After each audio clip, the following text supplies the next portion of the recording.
Hi and welcome to the 19th stage of this year's Tour de France. Today we will be going from Moudon to Alpe d'Huez. The 19th stage of this year's Tour de France is 109.5 kilometers long and we will be over 3 climbs. First is Col du Telegraphe, then is Col du Galibier, and finally up to the legendary mountain where Iban Mayo made himself legendary, Alpe d'Huez. 14 kilometers of hell for the riders. My name is Dick Anderson, and as always, by my side, our expert commentator, Jim Jones. And on the start of today, the riders looked ready, and maybe one of the favorites will attack today. Alberto Contador needs to make up time, the same for Cadel Evans and all the other riders in the top 10. And in today's breakaway was Jérôme Coppel from Soya David Moncoutier from Lampre, David Miller from Garmin, Yuri Trofimov from Katusha, and Beñat Inoxti from Movistar. And over Col du Telegraphe, it was Jérôme Coppel from Soya that was in front of Damiano Cunego from Lampre. Then they went over Galibier, and it was Damiano Cunego from Lampre in front of Yuri Trofimov from Katusha. That was the number 1 and 2 over Galibier. Now it's time to end our recap footage and tune in live on today's stage of the Tour de France.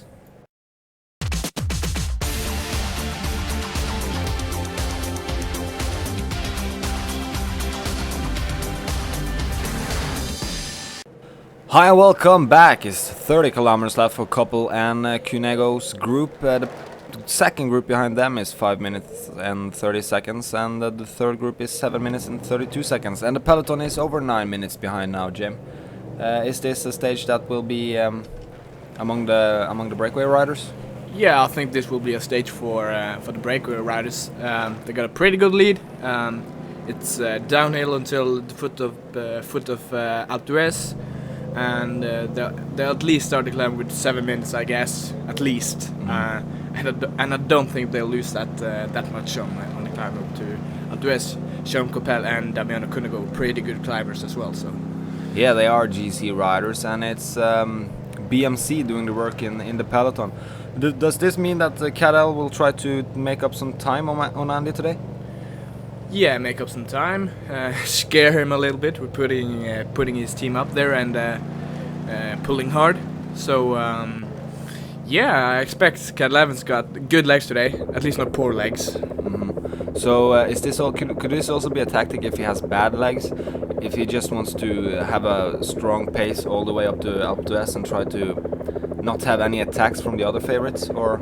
Yeah, but maybe he should save his teammates then for until the climb, because now he's using them before the climb, and they will enter the climb in a high pace. So yeah, it's the first group with Inoxti from Movistar at the front, with Coppel behind him and Cunego. So who will be the first to drop from this group, Trofimov or Miller?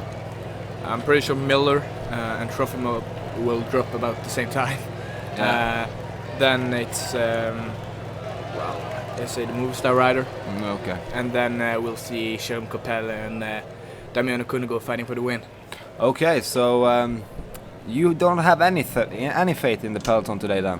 I'm sitting with a feeling that they might catch them since it's the Alpe d'Huez and everybody wants to win up here. So yeah, but they got an amazing lead. So and here we can see both Trofimov and Miller getting dropped from the group, and it seems like Coppel and Cunego are the strongest riders there. Yeah, so we know Iban Mayo won up here in 2004, and Frank Schleck won here in 2006, I think. And you get your name in the corners of the climb. Are you sure that the breakaway won't get caught? Yeah, unless they have a bad fall or. I don't see how they can't win this stage. I'm pretty sure the breakaway will get this one. You can see it's still a lot of riders in the peloton, so they're not riding too fast yet. So I'm pretty sure this will be one for the breakaway, but it will be a tough fight between the GC contenders. Yeah, now it's Leopard Trek and Rabobank doing the work up front. That could mean that Andy Schleck is feeling good, or maybe Rethink is feeling even better. He needs to make up time. It's a time trial tomorrow in Grenoble, where it will be the final battle. But before that, we have to see and wait, actually. Cadel Evans wants to attack, and we are pretty sure that Alberto Contador needs some time if he wants to make the top 10. And here we can see that Coppel and Cunego has dropped Inoxti from Movistar, Jim. Yeah, and they got 7.4 kilometers left to go, and the peloton had 10 for just a minute to go. So I'm pretty sure that this will be one for the breakaway, Dick. Yeah, it might be, but here we can see that Chris Anker Sørensen, Jean Gadret and Rigoberto Urán, they have been chasing the first group all day. Maybe Jean Gadret will get up to it. Yeah, you would like that, wouldn't you? Rigoberto Urán, we spoke a little bit about him in the rest day with Sporting Nonsense and Cromie. They have been kind of disappointed. Is this a happy day for the Rigoberto Urán fans? Well, I don't think he'll manage to get up there, and most likely I think he'll be caught by the peloton as well with the favorites. But it was a good try. Yeah, he tried, and you won't succeed unless you try. So, but there's also next year. So he'll be back next year with. Yeah, and it's Samuel Sanchez attacking from the peloton, the Euskaltel rider. He has been number 2 up here before, and now he's attacking. He wants the stage win and he wants time, but Andy Schleck is countering and closing that gap. But there goes Alberto Contador. The Saxo Bank rider wants to take time on the others, but this could be a bit late now, Jim. Yeah, it's too late when there's 5 kilometers left to go. I don't think he'll be fighting for the podium, but maybe a top 5. Yeah, maybe. We have to wait and see. And Cadel Evans is up there, and it looks like the others are getting back. The favorites are just looking at each other.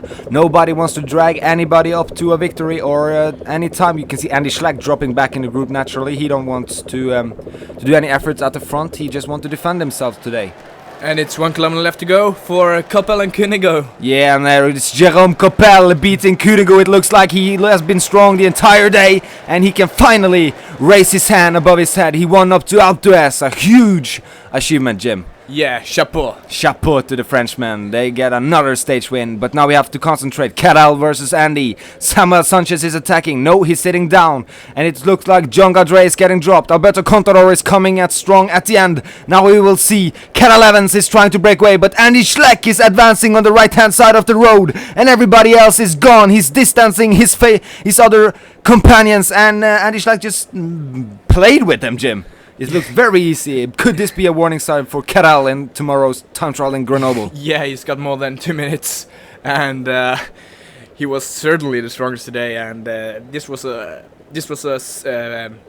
mentally advantage for Andy Schleck. And I think Cadel Evans is fearing the time trial tomorrow. He will have to dig really deep to get back all the time he lost to Andy Schleck during the Alps and the Pyrenees. Yeah, 2 minutes, 25 seconds. It's doable, but Andy Schleck is now in the yellow jersey. He has been riding in that jersey for quite some time now. He must be eager to defend it, and the power of the yellow jersey is always there. Yeah, so, and he did a pretty good time trial last year. Yeah. When he lost to Contador. So I don't think he'll lose much to Evans yesterday. Yesterday, I mean tomorrow. Yeah. Maybe a minute and a half. I think Andy Schleck will get this win. Okay, that was Jim Jones' predictions for tomorrow. That was all we had time for today for PCM Norway Production. My name was Dick Anderson. Alongside me was our expert commentator, Jim Jones. Arrivederci.